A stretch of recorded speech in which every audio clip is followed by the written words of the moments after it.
San Francisco, l'une des plus belles villes des États-Unis, agrémentée surtout d'un relief naturel légendaire. Ce n'est donc pas par hasard que la ville accueille depuis quelques années une discipline très originale, la street luge. L'organisateur Tom Mason a apporté quelques nouveautés au concept. Nous avons autorisé les coureurs à ramer aussi longtemps qu'ils le désiraient pour se lancer. Et du coup, ils abordent la rampe avec une vitesse accrue. Nous avons également conservé le tremplin, y compris pour les courses cette année. Et pour le Big Air, il a été rehaussé de 3 cm, ce qui devrait catapulter les lugeurs à plus de 30 mètres cette année. L'épreuve réunit les 48 meilleurs lugeurs du monde. Sur ces engins quelque peu hybrides du skateboard type Formule 1, on atteint rapidement une vitesse excessive, considérant bien sûr que le support n'est autre que du bitume brûlant. Combinaisons en cuir, gants et casques sont donc de rigueur. Les lugeurs s'affronteront dans 3 épreuves distinctes, la course à 6, la course à 4 et enfin le Big Air. Course à 6, l'essentiel est de ne pas se faire coincer tout en restant bien en ligne car les bottes de paille ne sont jamais très loin. Pour la plupart, l'obstacle le plus difficile à gérer est évidemment le tremplin, placé en plein milieu de la piste, à l'endroit le plus rapide bien sûr.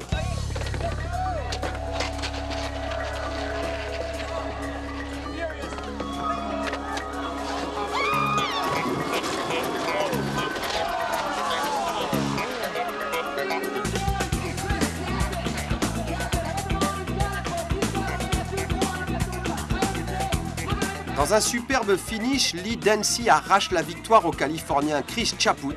Il avoue même être un peu surpris par le nouveau tracé.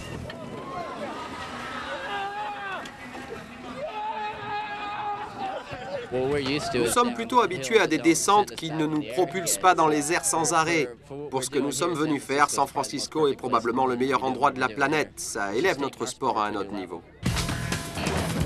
Course à 4, moins de trafic sur la piste, donc un peu plus de vitesse. Le mot d'ordre est toujours le même, quel que soit le style, c'est le premier en bas qui gagne.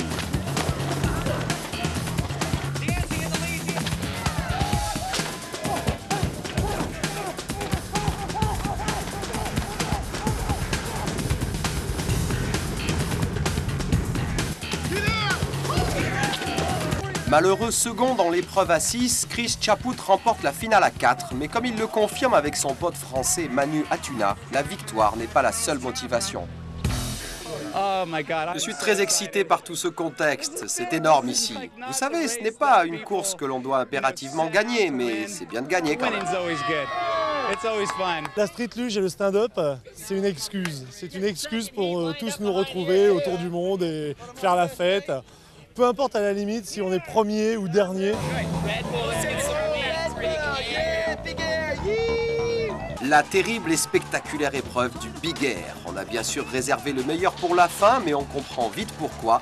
Lancés depuis le haut de la piste, les lugeurs n'ont pas trop de mal à décoller, mais la réception, elle, plutôt brutale, laisse souvent à désirer.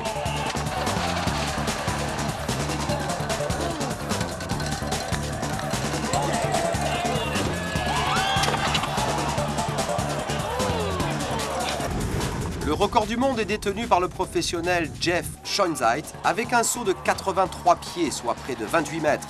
Chris Chaput s'élance et réalise un saut de 86 pieds, soit 1 mètre de mieux que le précédent record, gratifiant en plus le public d'une périlleuse réception et d'un finish sur le vent.